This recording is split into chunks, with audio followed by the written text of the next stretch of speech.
وعلى عباده الذين اصطفى أما بعد. أعوذ بالله من الشيطان الرجيم. بسم الله الرحمن الرحيم. إن أول بيت وضع للناس للذي ببكة مباركا وهدى للعالمين فيه آيات بينات مقام إبراهيم ومن دخله كان آمنا ولله على الناس حج البيت من استطاع إليه سبيلا ومن كفر فإن الله غني عن العالمين. صدق اللہ العظیم. تو خانہ کعبہ کی تعمیر کئی مرتبہ، عام طور پر ہمارے ذہنوں میں یہ بات ہے کہ خانہ کعبہ کو حضرت ابراہیم علیہ نبینا علیہ السلام نے بنایا، جبکہ یہ بات سراسر غلط ہے. سب سے پہلی تعمیر خانہ کعبہ کی فرشتوں کے ذریعے سے کرائی. آدم علیہ نبینا علیہ السلام کے زمین پر اترنے سے 2000 سال پہلے خانہ کعبہ بن چکا تھا. یعنی انسان کے دنیا پر آنے سے پہلے ابو البشر حضرت آدم علیہ نبینا علیہ السلام کے زمین پر اترنے سے 2000 سال پہلے خانہ کعبہ بن چکا تھا. پھر اس کے بعد نوح علیہ نبینا علیہ السلام کے زمانے میں جب سیلاب آیا عالمی اعتبار سے، تو اللہ تعالیٰ نے خانہ کعبہ کے اوپری حصے کو، اوپر کے حصے کو آسمانوں میں اٹھا لیا تھا. وہاں بس ایک قسم کا ٹیلا ابھرا ہوا حصہ باقی رہ گیا تھا. اس لیے نوح علیہ نبینا علیہ السلام اور حضرت ابراہیم علیہ نبینا علیہ السلام، ان دونوں کے درمیان میں جتنے نبی گزرے ہیں، ان سارے نبیوں نے اس ٹیلے کا اور اس ابھرے ہوئے حصے کا طواف کیا ہے.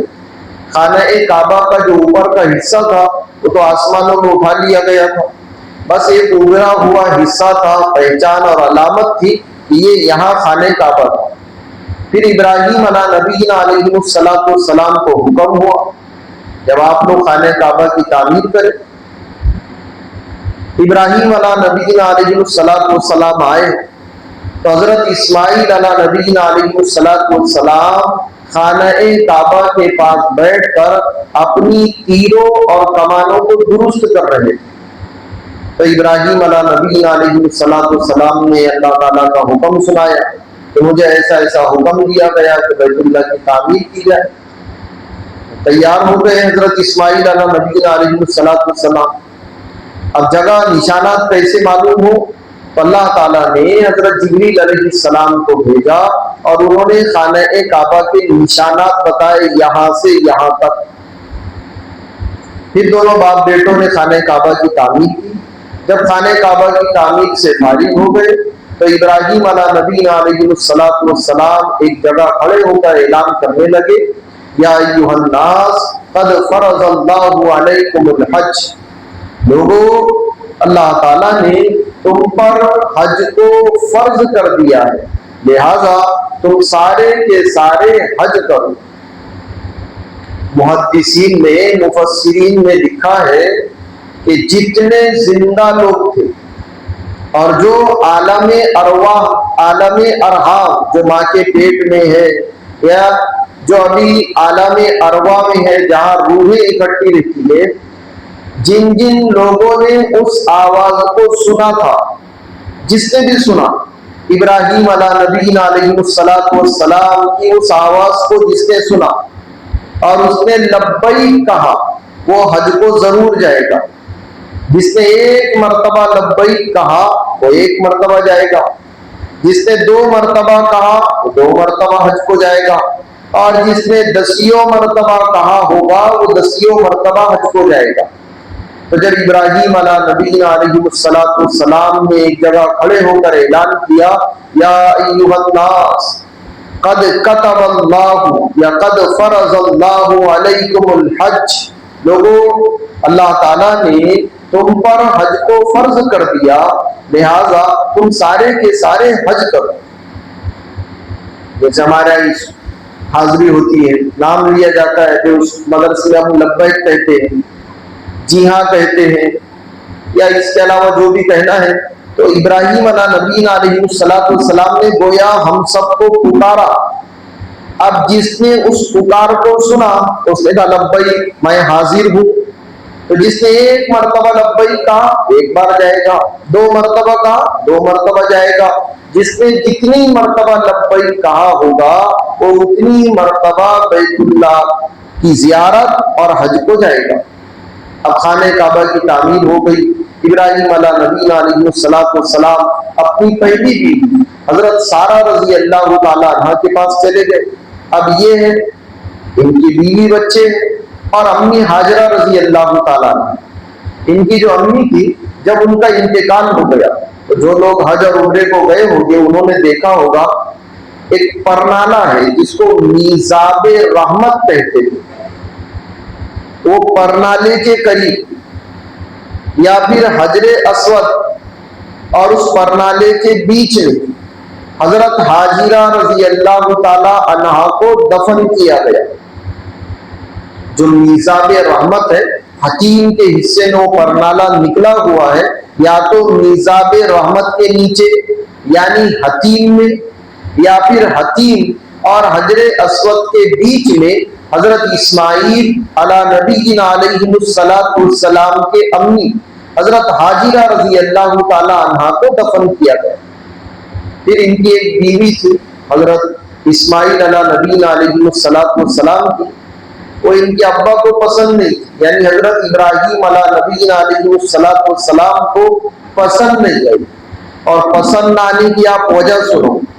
پسند نہ آنے کی وجہ یہ ہے کہ وہ عورت ناشکری تھی۔ ایسا نہیں کہ دیکھنے میں اچھی نہیں تھی، کھانا بنانا نہیں آتا تھا، ڈھنگ کی بات چیت نہیں تھی، ایسا نہیں تھا۔ طلاق دینے کی وجہ کیا بنی کہ وہ عورت ناشکری۔ اب ظاہر بات ہے انہی کی اولاد میں نبی صلی اللہ علیہ وسلم پیدا ہوئے، تو بچوں میں اوپر والوں کے، باپ داداؤں کے، بزرگوں کے، خاندان کے اثرات آتے ہیں۔ تو حضرت ابراہیم علیہ نبینا علیہ السلام نے بھی سوچا، اور باری تعالیٰ یعنی اللہ تعالیٰ کی طرف سے بھی ایسا فیصلہ ہوا کہ اگر یہ عورت ناشکری رہی تو اس سے پیدا ہونے والی نسلوں میں بھی ناشکری کی صفت آئے گی۔ اس سے حضرت ابراہیم علیہ نبینا علیہ السلام نے بیوی سے کہا تھا کہ جب تیرا شوہر آئے تو اس سے کہنا کہ چوکھٹ بدل دو۔ اسماعیل علیہ نبینا علیہ السلام آئے تو بیوی سے پوچھا بڑی خوشبو آ رہی ہے۔ کہنے لگے ایک بوڑھے آدمی آئے تھے، آپ کو سلام کہا، خیر خیریت حال احوال پوچھے، میں نے ایسا ایسا کہا، اور پھر انہوں نے یہ کہا کہ تیرے شوہر سے یہ کہنا کہ چوکھٹ بدل دے۔ اسماعیل علیہ نبینا علیہ السلام کہنے لگے وہ میرے ابا تھے، اور چوکھٹ بدلنے کا مطلب یہ ہے انہوں نے کہا ہے کہ میں تجھ کو طلاق دے دوں۔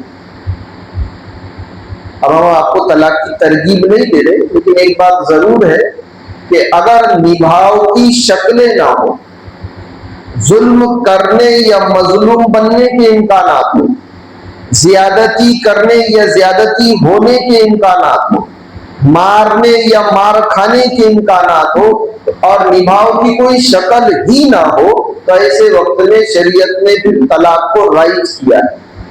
اور پھر یہ بھی کہہ دیا ابغض المباحات عند اللہ الطلاق، مباح چیزوں میں، حلال اور جائز چیزوں میں، مباح ہے، جائز ہے، حلال ہے، تو مباح، حلال اور جائز چیزوں میں اللہ تعالیٰ کے نزدیک سب سے بری اگر کوئی چیز ہے تو وہ طلاق ہے۔ حلال ہونے کے باوجود، جائز ہونے کے باوجود اللہ تعالیٰ کے نزدیک طلاق سب سے زیادہ برا، لیکن وہ آخری درجہ نبھاؤ کی کوئی شکل ہی نہ ہو پھر طلاق ہے۔ تو حضرت اسماعیل علیہ نبینا علیہ السلام نے اپنے اس بیوی کو طلاق دے دیا۔ ہمارے اگر طلاق ہو جائے تو اللہ اکبر، بھائی یہ طلاق دے رہے، اجی اسماعیل علیہ السلام نے طلاق دے دیا۔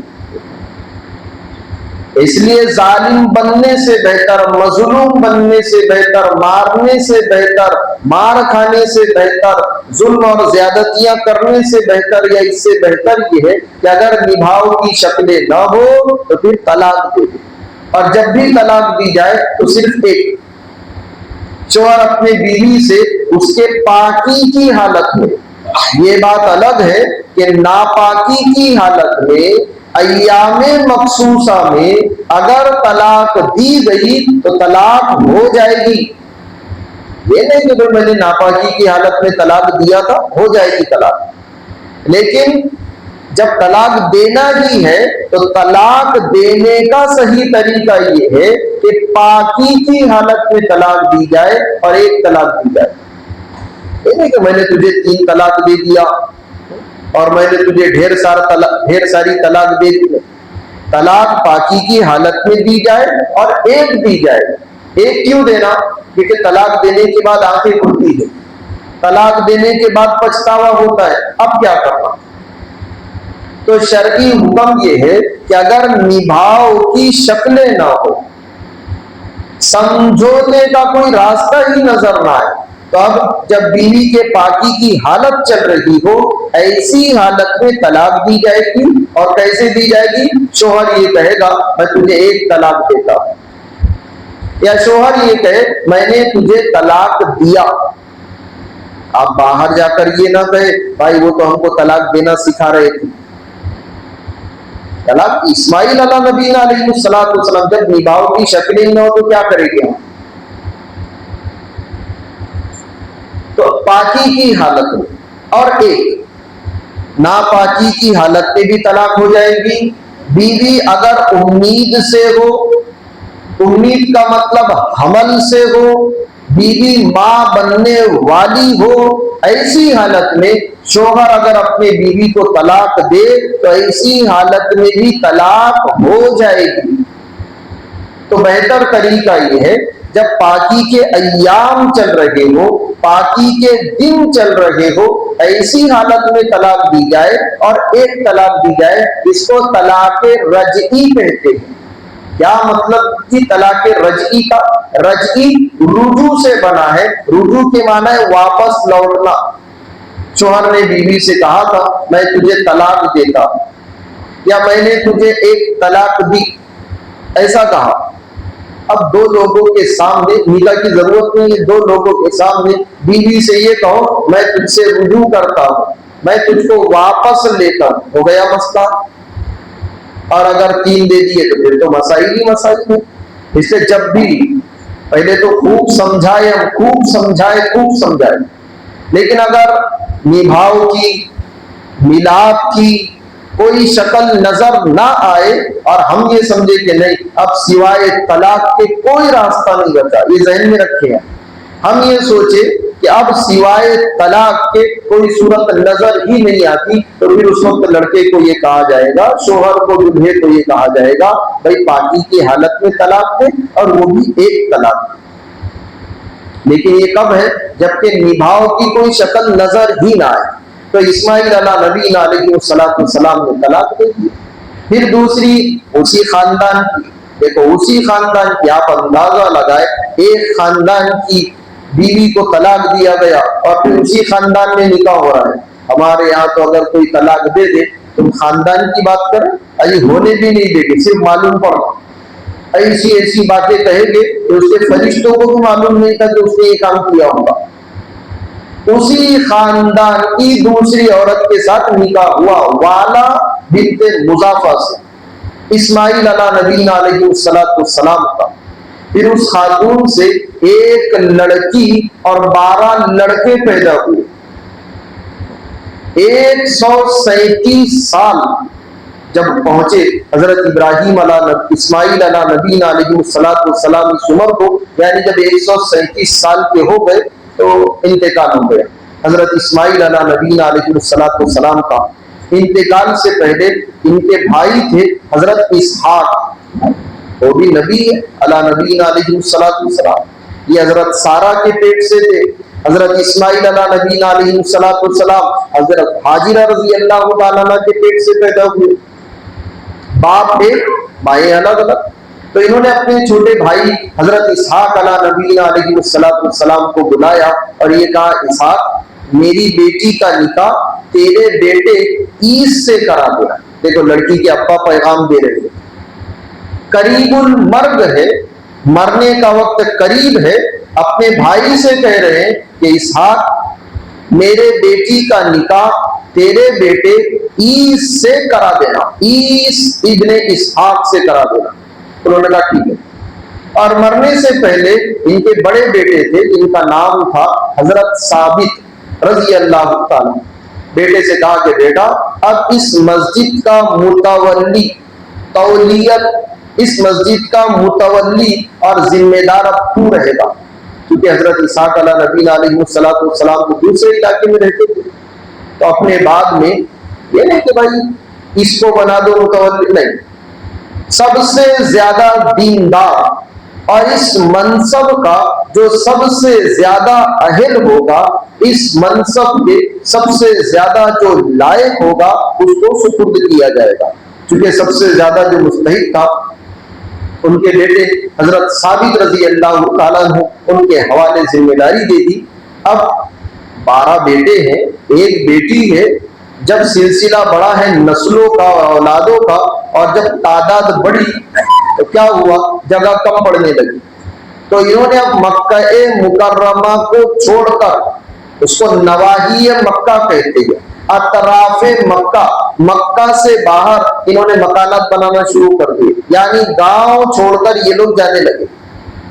اب جب انہوں نے گاؤں چھوڑ کر جانا شروع کیا تو ان کی تعداد کم ہو گئی، اور جو قبیلہ جرہم تھا ان کی تعداد بڑھ گئی.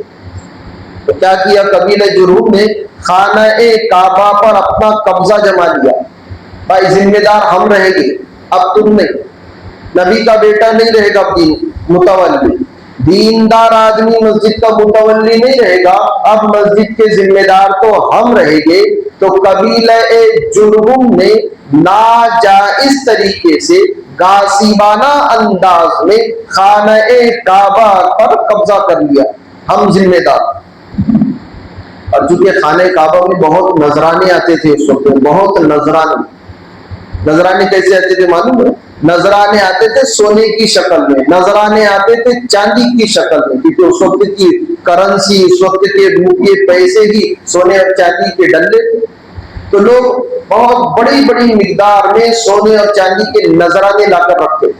بلکہ ایک صاحب نے تو ہرنی، یعنی یہ سمجھو آپ کہ سونے اور چاندی کی ہرنی بنا کر، ہرنی کی صورت اور شکل بنا کر خانہ کعبہ کی نظر کر دیا.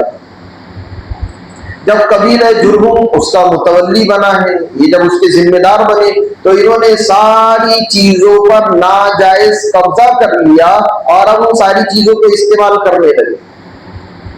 یہ تو خود ذمہ دار تھے، کون ان سے پوچھے گا؟ اسماعیل علیہ نبی علیہ السلام کی اولاد جو تھی وہ مکہ چھوڑ کر اطراف میں چلے گئے. اب انہوں نے ایک کام تو یہ کیا کہ خانہ کعبہ کی ملکیت میں جو چیزیں تھی خود استعمال کرنے لگے. اپنی زبان میں، جیسے مسجد کو کھیت ہے، مسجد کے پلاٹ ہے، دکانیں ہیں، یا بہت ساری چیزیں ہوتی ہیں، یہ خود استعمال کر رہے تھے. اس وقت میں دکانیں تو تھی نہیں، لیکن مسجد میں جو بطور نذرانے کے لوگ سونے اور چاندی پیش کیا کرتے تھے، قبیلہ جرہم ان سارے سونے اور چاندی کو خود استعمال کر رہے تھے. دوسرا کام یہ کیا، آنے والے مہمانوں کی طرف کوئی دھیان نہیں. یہ تو ذمہ دار ہے، متولی ہے، اس کی ذمہ داری تھی آنے والے مہمانوں کا خیال رکھنا. کوئی سفیر آ گیا، متولی کی ذمہ داری، کھانا کھائے نہیں کھائے. مہمان آ گیا کوئی، اس کو پوچھنا چاہیے خیریت ہے، یا قیام کرے گی نہیں کرے گی. آپ اگر سیرت دیکھیں گے یہ ساری چیزیں آپ کو ملے گی. اس لیے مسجد نبوی میں اس وقت میں کوئی کچن نہیں تھا، پکانے کی کوئی کھولی نہیں تھی. مہمان تقسیم کیے جاتے تھے، جس کی نظر پڑتی تھی وہ کہتا تھا آپ میرے مہمان ہیں. کیا مطلب؟ آپ کا کھانا بھی میرے طرف، آپ کا قیام بھی میرے طرف. تو دوسرا کام قبیلہ جرہم نے یہ کیا، آنے والے مہمانوں کا کوئی خیال نہیں. کوئی خیال نہیں، متولی صاحب ہے، آنے والوں کی کوئی فکر نہیں۔ اور تیسرا کام یہ کیا کہ اسماعیل علیہ نبینا علیہ السلام کی اولادوں پر ظلم اور زیادتیاں شروع ہو گئی۔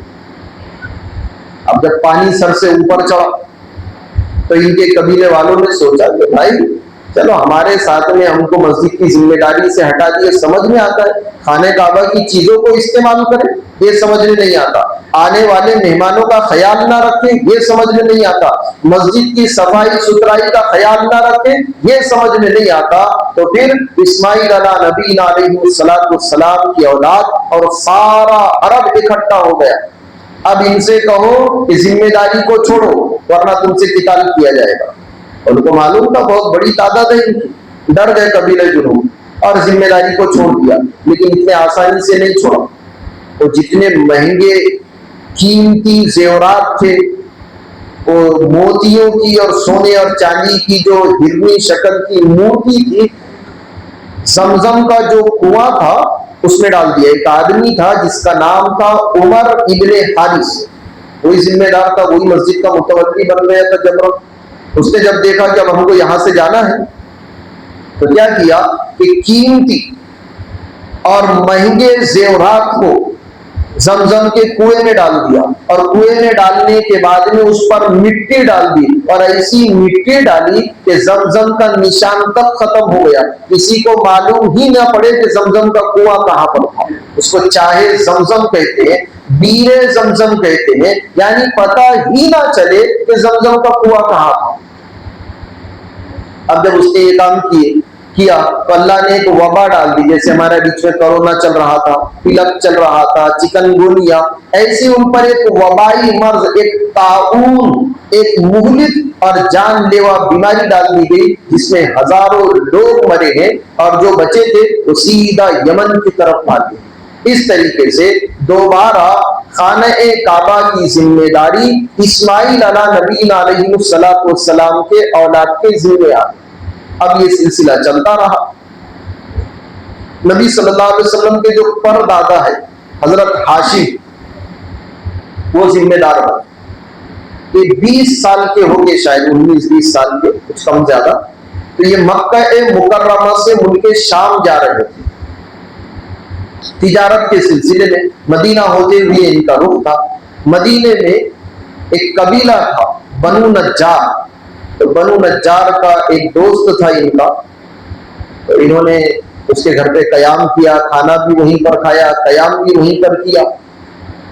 اب اس وقت میں پردے کے احکامات تو تھے نہیں، ان کے دوست کے گھر میں جب انہوں نے قیام کیا تو وہاں کھانا بٹورنے والی، پروسنے والی، کھانا لانے والی ایک لڑکی تھی جس کا نام تھا سلمہ۔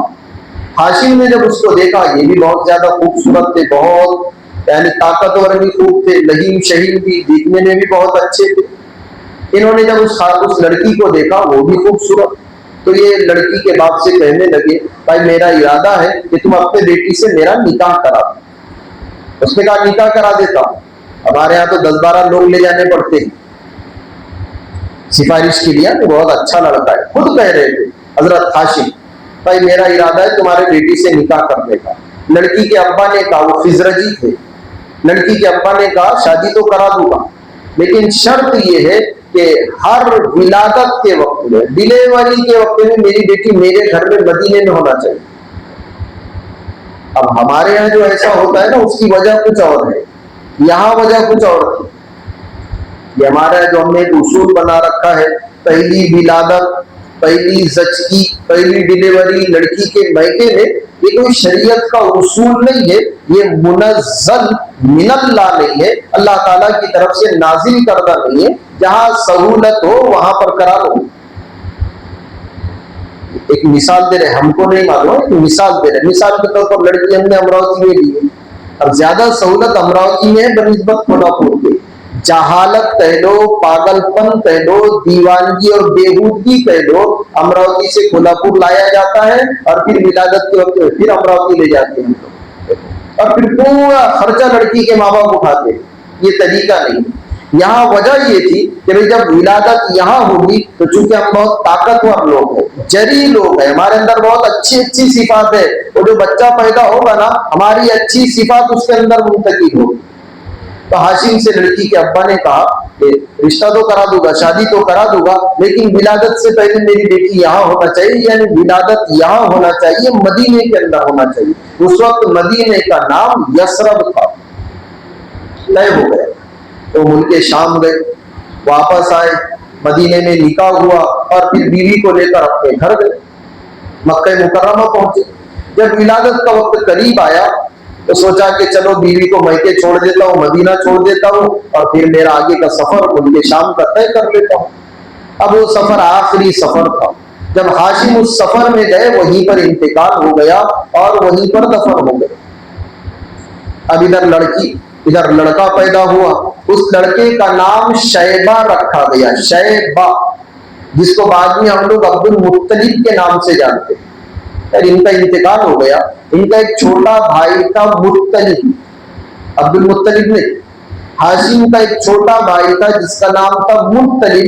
بھائی کے انتقال کے بعد میں ان کو ذمہ دار بنایا گیا۔ اب یہ ذمہ دار بنے، بہت خیال رکھتے تھے بیت اللہ کا، بہت خیال، حتیٰ کہ قیام ہی بیت اللہ میں تھا۔ تو ایک مرتبہ ان کا ایک دوست تھا، وہ مدینہ منورہ گیا تو وہاں بچے کھیل رہے تھے۔ یہ جو ہاشم کا بیٹا تھا شیبہ، یہ تقریباً 7 سال کے قریب ہوگا۔ اس وقت کا جو کھیل تھا نا وہ تیر اندازی، اس کا تیر نشانے پر لگتا ہے۔ اور ہمارے یہاں کا کھیل دیکھیں گے آپ، کبوتر بازی، اس میں جوئے کی شکل ہے، اپنا کبوتر چھوڑ کر دوسرے کا کھینچنا، ماں باپ خوش ہوتے ہیں، جوا ہے جی، ایک کبوتر کو چھوڑا ہے اور دوسرے 2-4 کو لے لیا ہے، ماں باپ خوش ہو رہے ہیں، بہت اچھا بیٹا، کبوتر باز ہے۔ یہ حرام خوری اسی کو کہتے ہیں۔ ایسا رزق اگر گھر میں آئے گا، عبادتوں کی توقع چھوڑ دینا۔ آپ نے قرآن کے الفاظ اور اصول یہ ہے کہ جب حرام روزی پیٹ میں جائے گی تو غیر محسوس طریقے سے آدمی غلط کام کرے گا، جب حلال روزی پیٹ میں جائے گی تو غیر محسوس طریقے سے آدمی اچھے کام کرے گا۔ تو 7 سال کا بچہ اپنے ساتھیوں کے ساتھ کھیل رہا تھا، جب اس کا تیر نشانے پر لگتا تھا تو یہ کہتا تھا کہ میں ہاشم کا بیٹا ہوں، میں سردار مکہ کا بیٹا ہوں۔ تو مکہ کے ایک آدمی نے سن لیا کہ بھائی یہ ہاشم کا بیٹا، سردار مکہ کا بیٹا۔ جب وہ آدمی مکہ مکرمہ پہنچا تو مطلب سے کہنے لگا کہ مطلب تو بڑا بے فکر آدمی ہے، ادھر تیرے بھائی نے اپنی ایک امانت چھوڑی ہے، میں تیرے بھتیجے کو دیکھ کر آیا ہوں، اس سے مل کر آیا ہوں۔ مطلب کو جب معلوم ہوا کہ بھائی میرا بھائی نشانی چھوڑ کر گیا، ہم کو تو معلوم ہی نہیں، اور میں نے اپنے بھتیجے کی اب تک خبر تک نہیں لی۔ ایک تیز رفتار سواری اور اونٹنی پر بیٹھے اور سیدھا مکہ سے مدینہ۔ اچھا، مکہ سے مدینہ جب ہم بولے نا، مکہ مدینہ تو لوگ ایسا سمجھتے جیسے سنگاپور دارا پور، مکہ مدینہ وہ کوئی سنگاپور دارا پور میں 550 کلومیٹر، دیکھو 550، اکولے سے بمبئی سمجھ لو آپ تھوڑی دیر کے، اتنا لمبا سفر۔ آپ کو تعجب ہوگا بھتیجے کی عقیدت اور بھائی کے وراثت کی اہمیت کہہ لو، محبت کہہ لو، اتنی تھی، درمیان میں کہیں نہیں رکے، مکہ سے سیدھا مدینہ پہنچے۔ اور مدینہ پہنچنے کے بعد چونکہ اگلا دن نکلا تھا، پھر بچے کھیل رہے تھے، سورج غروب ہونے کے قریب تھا، تو بعض مرتبہ تو آدمی چہرے سے پہچان لیتا۔ انہوں نے چہرہ دیکھ کر تو بھتیجے کو پہچان دیا، شیبہ کو، ان کا نام مطلب تھا، بھتیجے کا نام شیبہ تھا، بھتیجے کو پہچان لیا۔ لیکن مضبوطی کے لیے بچوں سے پوچھا تم میں ہاشم کا بیٹا کون ہے؟ تو وہ آگے بڑھ کر کہنے لگا میں۔ ایک قول یہ ہے کہ بھتیجے کو اپنی اونٹنی پر بٹھایا، ایک قول یہ ہے کہ گھر گئے اور اس بچے کی امی سے یعنی اپنی بھابھی سے، سلمہ سے کہا بھائی میں اس بچے کو اپنے پاس اپنے ساتھ لے جاتا ہوں۔ پھر انہوں نے خوشی سے اجازت دے دی۔ اب یہ بچے کو لے کر جب پہنچے تو غربت کا حال تھا، پھٹے پرانے کپڑے تھے اور کھیل سے اٹھائے تھے بچے کو، گرد و غبار لگا ہوا تھا، میلے کچیلے کپڑے تھے۔ وہاں جب پہنچے مکہ میں تو یہ نہیں بول سکتے تھے کہ میرا بھتیجا ہے، لوگ کہیں گے چچا کو دیکھو، چچا سردار ہے، اور بھتیجے کو دیکھو۔ تو جتنے لوگوں نے پوچھا مطلب یہ کون ہے تو کہنے لگے یہ میرا غلام ہے، اور غلام کو عربی میں عبد کہتے ہیں، اس لیے وہ شیبہ کا نام عبد المطلب پڑا ہے، یعنی مطلب کا غلام، ورنہ نام عبد المطلب کا عبد المطلب نہیں تھا، شیبہ تھا۔ نبی صلی اللہ علیہ وسلم کے جو دادا ہے جن کو عبد المطلب کے نام سے یاد کرتے ہیں، ان کا اصل نام شیبہ. گھر گئے، گھر جانے کے بعد گھر کی عورتوں نے پوچھا، ان کی بیوی نے خدیجہ بنت سعید نے پوچھا یہ کون ہے؟ تو کہنے لگی میرا غلام ہے. گھر کی عورتوں تک بتانا اچھا نہیں لگا بچے کی حالت کو دیکھ کر. پھر اس کو نہلایا، بازار لے کر گئے، قیمتی کپڑے خریدے، اپنے بھتیجے کو سلیقے سے کپڑے پہنا کر پھر جب مسند پر لا کر بھتیجے کو بٹھایا تو سارے لوگوں کے سامنے کہا بھائی یہ میرا غلام نہیں ہے، یہ تو میرے بھائی ہاشم کا بیٹا شیبہ ہے، اب آج سے یہ تمہارا سردار رہے گا. دیکھو اس کو انسانیت کہتے ہیں. یہ نہیں کہ بھائی ورا تو قبضہ کر لیے، جیسے ہی بھائی کا وارث آ گیا ساری ذمہ داریاں اس کے حوالے کر دی، ساری جائیداد، سارا ترکہ، سارا روپیہ اور پیسہ بھتیجے کے حوالے. ہمارے یہاں تو جو ہمارے پاس آیا وہ ہمارا ہو گیا، سارا دے دیے مختلف. اور لوگوں سے یہ کہا بھائی کے مرنے کے بعد میں تمہارا ذمہ دار بنا تھا، اب جب اس کا وارث آ گیا اب یہ تمہارا ذمہ دار رہے گا. دن چلتے، دن گزرے، مہینے، ہفتے، مہینے، سال گزر گئے. جب شیبہ، اب یہ شیبہ کے نام سے تو ختم ہو گیا، کوئی پہچانتے ہی نہیں تو ان کو، جیسے ہم میں سے بہت سارے لوگ نہیں پہچانتے. اب وہ معروف اور مشہور ہوئے عبد المطلب کے نام سے. تو جب عبد المطلب بڑے ہو گئے، ان کا نکاح ہو گیا، تو ان کا ایک بیٹا تھا حارث نام کا. یہ بات تو طے تھی کہ قبیلہ جرہم نے سونے اور چاندی گاڑ کر رکھے، دفینہ خزانہ کھودو. قبیلوں نے کیا کیا، ایک مرتبہ جب یہ حرم شریف میں مطاف میں لیٹے ہوئے تھے تو خواب میں کسی نے کہا کہ عبد المطلب اٹھو اور خانہ کعبہ کو اور چاہے زمزم کو کھودو. جب اٹھے یہ تو یہ سوچے کہ شاید ایسی کوئی خواب ہوگا، اگر اللہ کی طرف سے ہوگا تو دوسرے دن پھر آئے گا. دوسرے دن پھر خواب نظر آیا کہ عبد المطلب قبیلہ جرہم نے چاہے زمزم کو، یعنی زمزم کے کنویں کو جو ملیا میٹ کر دیا، زمین دوز کر دیا، ختم کر دیا، دوبارہ کھودو. نیند میں سے اٹھے پھر یہ پوچھنا بھول گئے کہ کہاں کھودنا. سوچے کہ اگر اللہ کی طرف سے ہوگا تو تیسرے دن پھر معلوم ہو جائے گا. اب تیسرے دن سوئے تو پھر خوابی میں پوچھ رہے کہ کہاں کھودوں. تو خواب میں کسی نے کہا یہ جو دو بت ہے، ایک اصاف اور ایک نائلہ. اصاف یہ مردوں کی شکل میں ایک بت بنایا گیا تھا اور نائلہ یہ عورتوں کی شکل کی ایک مورتی بنائی گئی تھی. تو خواب میں کسی نے کہا ان دونوں بتوں کے درمیان میں صبح کو کوا جہاں پر تم کو ڈھونگے چونچ مارتا ہوا نظر آئے اس جگہ کو کھودا. اب یہ اٹھے، اپنے بیٹے حارث کو لیا، پھاوڑا، کدال اور یہ ساری چیزیں لے کر وہاں پہنچے تو دیکھا کہ کوے وہاں چونچ مار رہے تھے، ڈھونگے مار رہے تھے. انہوں نے جب اس جگہ کو کھودنے کا ارادہ کیا تو لوگوں نے منع کیا کہ بھائی یہ تمہارا ایک وہم ہے، خواب ہے، ضروری تھوڑی ہے صحیح ہے. لیکن وہ تو سردار تھے، ذمہ دار تھے، وہ اپنے کام میں لگے رہے. ابھی تھوڑا سا کھودے تھے، وہ جو ہرنی کی شکل میں ایک مورتی بنائی گئی تھی، پہلے وہ مورتی تھی، پھر بیش بہا قیمتی زیورات نکلے. اور جب ان ساری چیزوں کو نکالا گیا تو پھر چاہے زمزم یعنی زمزم کا وہ پانی نکلا ہے. اور اس وقت میں عبد المطلب کی چاروں طرف پھر واہ واہ اور بہت زیادہ مشہور ہو گئے پھر عبد المطلب. باقی بات انشاءاللہ ہم آئندہ سنیں. اللہ تعالی ہم تمام کو صحیح سمجھ تو ایسے بیٹھ جائے جیسے ہم لوگ قاعدے میں بیٹھے.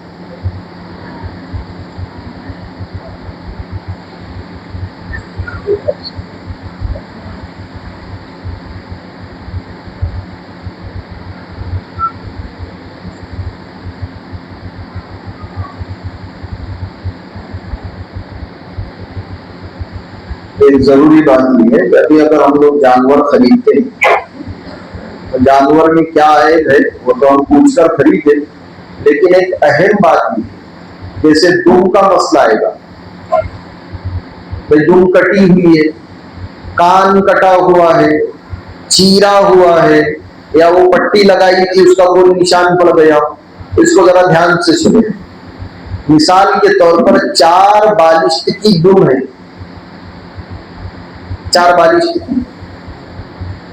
بالشت کی دم ہے، ایک بالشت کے برابر دم کٹ گئی.